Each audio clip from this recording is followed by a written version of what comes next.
Assalamualaikum warahmatullahi wabarakatuh. Nah, baik kita mulai ya. Kita mulai membahas atau mengupas secara sederhana manajemen pendidikan era 5.0, variabel-variabel penelitian yang dikaji dalam dunia pendidikan. Nah, di buku kami ya, saya dan rekan saya, Pak Jainuddin. Nah, ini kita yang pertama, variabel yang pertama itu adalah Organizational Citizenship Behavior atau OCB ya. Atau teman-teman bisa menyebutnya OCB saja karena memang sudah berlaku secara umum gitu ya. Organizational Citizenship Behavior itu OCB. Nah, secara sederhana ya, OCB adalah bisa dikatakan sebagai perilaku positif yang muncul ya pada individu tanpa mengharapkan imbalan atau pujian dan secara langsung dapat meningkatkan secara efektif organisasi. Jadi boleh dikatakan sukarela gitu ya tanpa ada motivasi untuk mendapatkan imbalan.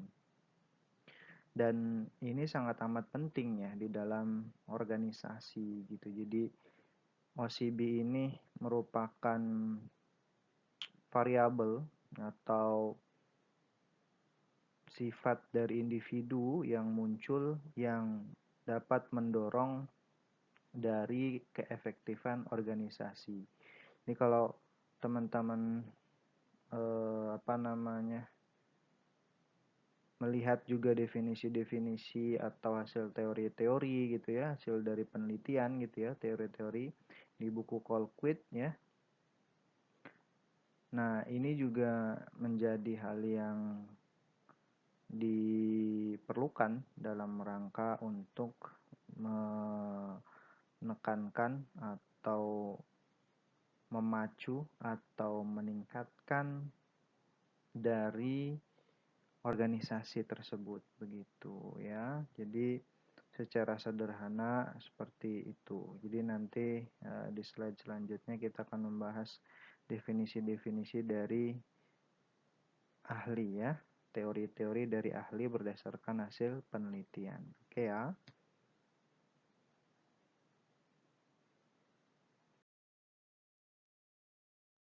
Oke, di slide yang kedua ya, ini ada teori atau definisi dari Organ Podsakov dan McKenzie di 2006 ya.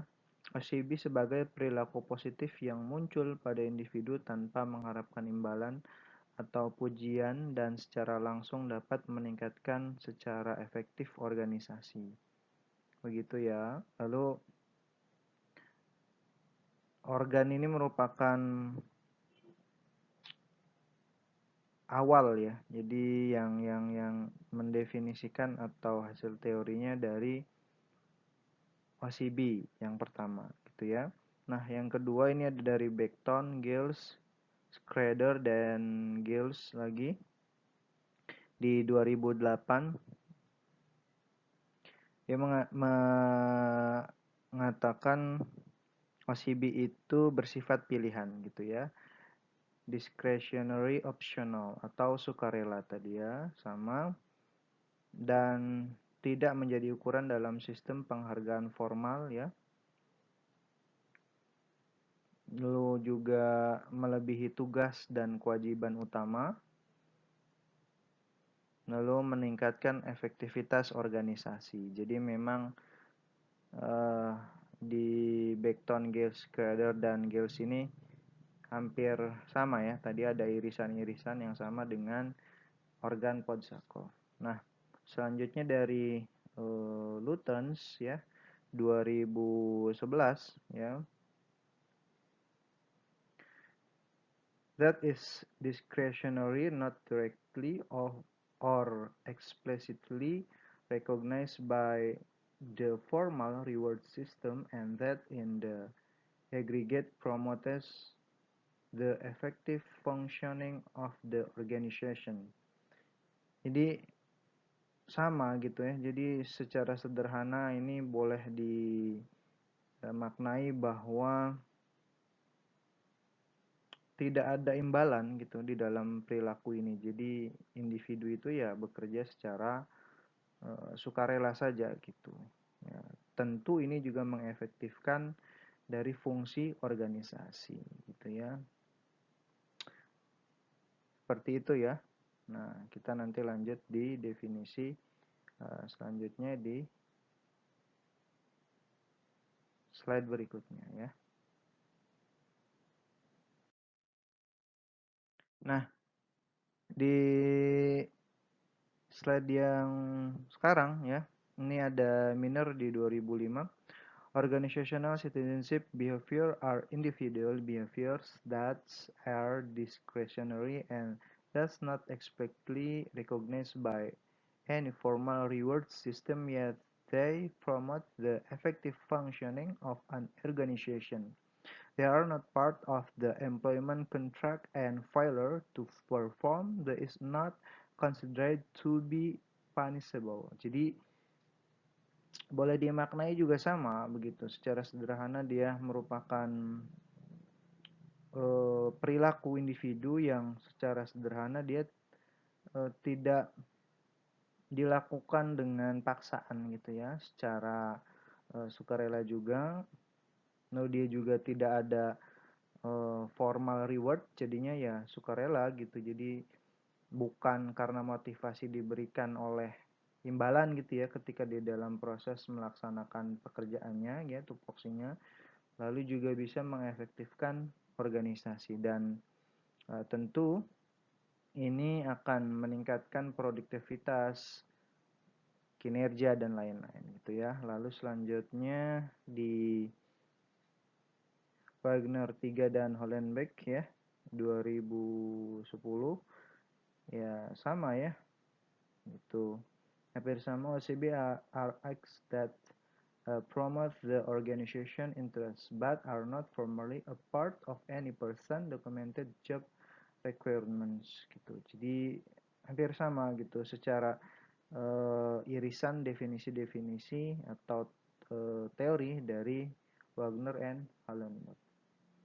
Nah ini yang lumayan panjang ya, dari Jack, Steve M, and Britt ya di 2008 gitu ya. Di 2008 ini ada definisinya mulai dari altruism ya, tidak mementingkan diri sendiri itu. Lalu ada courtesy, kebaikan atau budi pekerti, sopan santun. Lalu yang ketiga adalah sportivitas ya. Yang keempat conscientiousness atau kesadaran. Yang kelima civic virtue. Nah di Jack, Steve M, and Britt ini ada 5 ya, ada 5 definisi terkait dengan OCB gitu ya. Jadi di sini dikatakan yang pertama tadi ya, tidak mementingkan diri sendiri gitu. Jadi ya merupakan apa yang biasanya kita anggap ya sebagai perilaku membantu gitu ya dalam tempat bekerja seperti itu. Lalu yang di kedua tadi kebaikan budi pekerti, sopan santun merupakan perilaku yang ya mencerminkan ya dasar pertimbangan bagi orang lain gitu. Jadi kalau dicontohkan kalau yang definisi kedua, jadi langsung kayak bahasanya tersentuh rasa kasihan, jadi tanpa diminta gitu, jadi langsung action. Jika kalau misalkan ada teman rekan kerja something, ada kesusahan, dia langsung cepat tanggap membantu gitu ya. Ketika misalnya ada masalah, dia langsung, teman mengalami masalah, dia langsung memberikan solusi gitu ya, bersama-sama mencari solusi begitu. Nah di yang ketiga sportivitas ya, itu dia jadi posisinya tidak mengeluh aja. Jadi sportivitas. Jadi dia menjunjung tinggi aturan norma-norma yang ada di dalam perusahaan. Jadi bukan hanya sekedar melakukan tugas dan kewajibannya, tapi dia lebih gitu ya, lebih menjunjung aturan-aturan yang ada sehingga tidak ada malpraktek atau tidak ada hal-hal yang dilanggar dalam proses pelaksanaan tupoksinya gitu. Yang keempat itu melibatkan diri menjadi warga negara yang baik ya di tempat yang kerja tadi ya, sudah hampir bisa disesuaikan dengan sportivitas. Lalu yang terakhir ada civic virtue, jadi mendahulukan kepentingan umum atau organisasi gitu ya. Jadi biasanya targetnya organisasi gitu dalam beberapa kasus gitu. Jadi bukan individual. Jadi kalau contohnya misal kalau diberikan contoh di civic virtue ini mendahulukan kepentingan umum, dia akan menghadiri kegiatan yang bersifat amal yang disponsori oleh organisasi kayak CSR CSR begitu ya. Nah, itu dia lebih apa namanya? Lebih aware gitu untuk datang. Nah, itu tadi teori-teori atau definisi yang saya sampaikan. Nah, di slide berikutnya baru ada indikatornya ya. Oke, dari definisi-definisi dan teori-teori yang sudah disampaikan ya. Baik.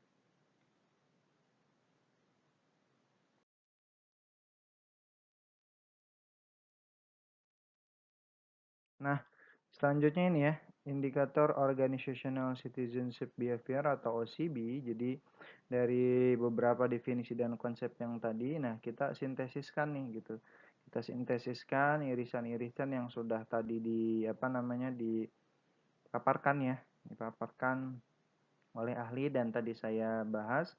Nah, dari beberapa pemaparan OCB oleh para ahli di atas, maka dapat disintesiskan bahwa OCB adalah tindakan seseorang yang dilakukan berdasarkan kesukarelaan dan di luar peran utama yang dikerjakannya menjadi kebaikan bagi organisasi dengan indikator. Yang pertama, perilaku menolong, mendahulukan kepentingan umum, sikap sportif, dan budi pekerti yang baik. Jadi, ini hasil sintesisnya gitu ya. Ini ada definisi operasional. Jadi definisi operasional itu secara sederhana definisi yang sudah dilakukan atau bahasanya sudah action gitu. Kan ada definisi konseptual, ada definisi operasional gitu ya. Kalau konseptual kan dari konsep-konsep dari teori-teori. Nah, ini adalah operasionalnya. Jadi yang melekat pada individu itu yang sudah dilakukan. Nah, jadi tadi saya mengatakan ada tupoksi-tupoksi. Jadi OCB OCB ini secara sederhana melampaui tupoksi yang ada. Jadi tupoksi kan tugas pokok dan fungsi. Jadi kalau pegawai, guru gitu ya. Kalau misalkan secara sederhana contoh kecil guru misalkan peraturannya itu pulang jam 1 gitu. Nah, tetapi dia gitu ya melakukan kebaikan-kebaikan atau pekerjaan-pekerjaan yang mendorong organisasi gitu ya. Ya, kebaikan-kebaikannya dan lain-lain. Jadi dia bisa pulang dari jam 1, lebih dari jam 1 gitu, jam 2, jam 3, tetapi memang melakukan hal yang berkaitan khusus dengan organisasi gitu. Itu ya tadi misalkan bisa memberikan tutor sebaya ke temannya yang bermasalah dan lain-lain begitu. Sehingga itu walaupun sederhana, walaupun kecil nanti akan secara efektivitas mendorong gitu ya, mendorong produktivitas, mendorong kinerja gitu. Sehingga ya tentu secara sederhana tujuan-tujuan dari organisasi akan tercapai dengan baik dan efisien gitu ya. Jadi nanti dari indikator ini perilaku menolong gitu ya, mendahulukan kepentingan umum, sikap sportif, budi pekerti ini indikator-indikator yang nantinya secara sederhana dijadikan sebagai instrumen gitu ya. Jadi nanti perilaku menolong nanti contohnya seperti apa gitu ya. Instrumen kuesionernya gitu ya. Biasanya kan skala Likert ya gitu, skala sikap gitu. mendahulukan kepentingan umum nanti di drag gitu ya, sikap sportif seperti apa, budi pekerti yang baik seperti apa. Nah, ini nanti kalau di buku kami ya itu eh, sudah ada gitu contoh-contoh instrumennya gitu ya yang memang disintesiskan atau dibuat berdasarkan dari indikator-indikator yang sudah ada gitu ya. Jadi seperti itu. Oke ya, baik ya.